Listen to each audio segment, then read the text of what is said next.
அந்த ஆணையம் என்பது ஒரு கோர்ட்.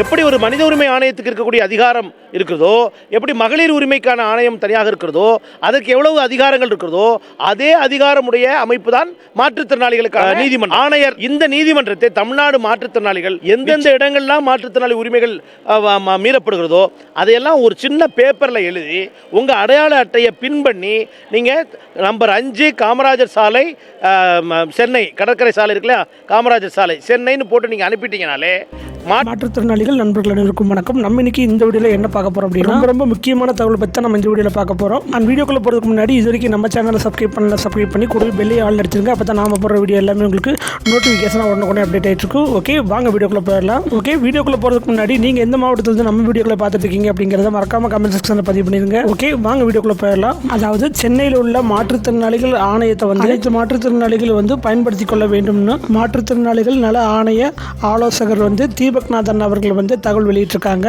மேலும் மாற்றுத்திறனாளிகளுக்கு ஏற்படும் பல பிரச்சனைகளை மாற்றுத்திறனாளிகளே நேரில் வாதாட முடியும்னு அவர் தகவல் வெளியிட்டிருக்காங்க. மேலும் பல தகவல் வெளியிட்டிருக்காங்க. அதை நம்ம பார்க்கலாம் வாங்க.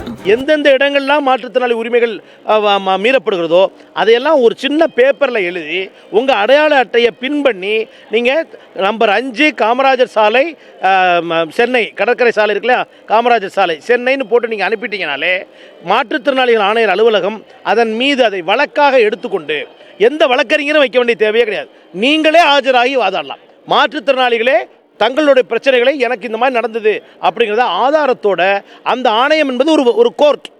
எப்படி ஒரு மனித உரிமை ஆணையத்துக்கு இருக்கக்கூடிய அதிகாரம் இருக்கிறதோ, எப்படி மகளிர் உரிமைக்கான ஆணையம் தனியாக இருக்கிறதோ, அதற்கு எவ்வளவு அதிகாரங்கள் இருக்கிறதோ அதே அதிகாரமுடைய அமைப்பு தான் மாற்றுத்திறனாளிகளுக்கான ஆணையர் நீதிமன்றம்.